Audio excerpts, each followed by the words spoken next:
Hi, this is Susie Chill from susiechill.com. So Susie, what are you announcing today? Today I'm announcing my studio sale online, something I've never done before, so it's very exciting. So tell us, what are you selling Well, in the studio sale? I'm selling some of my scarves and some of my art quilts. What happened was, recently I was cleaning out some cupboards and looking through what was in some wardrobes, and I discovered I still had a whole batch of scarves. I thought, well, I could ring a gallery that has still been selling some of my scarves, and then I thought, oh, then they'll be on consignment. So I thought, why not give my friends and my online community the opportunity to own what is never to be seen again, a Susie Chill hand-painted original. Why do you say never to be seen again? Because there's, as you know, we had a wonderful purpose-built studio, which we built, and I had a lot of equipment. I had frames where I could paint 6 and 8 and 9 meters of fabric. Now I paint in, my studio is like a bedroom, so I don't have the facilities to do the work that I used to do. So just tell us a bit about just explain to people watching, just what you mean by the work you used to do. How did you create one of those? Well, this, for example, is what I would call a small scarf. It's something that can go around your hair. It could be a hair tie. This would have been started with a piece of white fabric. How big? I used to paint 6 meter lengths and divide them up into different colours. Mm-hmm. And initially, if you could look closely, which you can't see right at the moment probably, I probably would have put down a yellow and a red, and then I would have let it dry.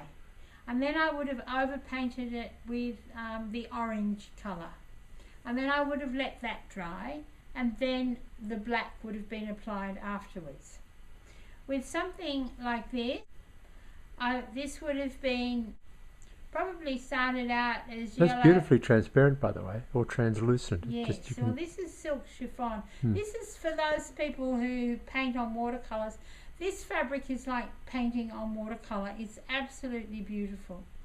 Something like this, I probably started with yellow and then red, then blue, and let that dry. And then I would have come back and overlaid it. And you can see some different patterns in the middle here where it's very translucent, and in some places I may have applied a piece of salt or things that will have created different patterns. So people who haven't seen you paint might think you had some sort of a plan, like a sketch that you followed.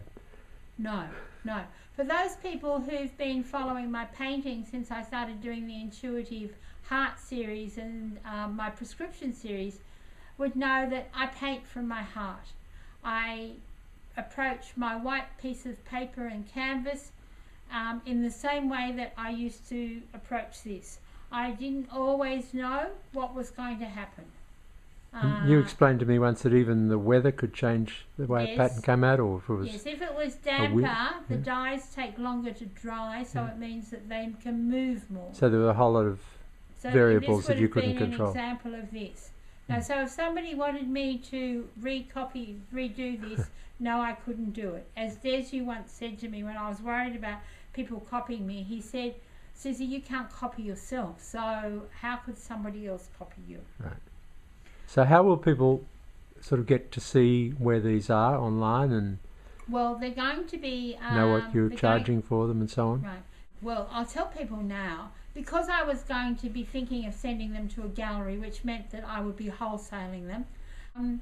With most of the scarves, you'll be finding that you'll be also getting a wholesale price. So that's about half what people would normally pay for them if you were buying it from a gallery. And some people would say some of these pieces would be a collector's item, because I have friends who probably bought scarves 10 or 12 years ago, or maybe longer, and they are still wearing them. Okay, so where online would they find this? They're going to find them on susiechill.com, on my Facebook page, Susie Chill Inspires, and they'll also be, I'm putting some of them also on Pinterest. Okay.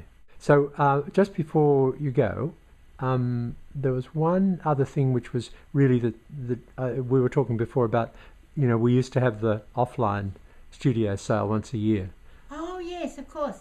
The other reason I'm doing this, it's the end of the financial year here in Australia. So on the 30th of June, we cut off our books for this financial year. And I often used to have a sale in my studio at that time. So that seemed like a good idea to do that as well. And one of the other things I forgot to tell people is I'm going to be going online 2 or 3 times, maybe more times this week, so that I can show people what I've got. Because I've also got some lengths of fabric, as well as some art quilts that people are going to be able to purchase. And what I'd like to be able to do is show people show them up close on screen the scarves, and show them how they can wear them in different ways and how you can tie things in different ways. So I'm looking at doing that, and if you'd like to be notified of when I'm doing that, you need to put your name in the box below the video here, and I'll let you know when I'm going to be online. And some of it will be connected through Facebook. This is great. It's like the old days when we had the studio and did the craft shows and all of that. That's right. It's quite nostalgic. Oh, it's been very exciting looking back through lots of photos and finding press clippings and all my old art promotional work, and realising basically how well I branded myself. You did. So thanks for watching, and I hope I'll see you at the sale. So this has been Susie Chill from susiechill.com. Don't forget, put your name in the box below.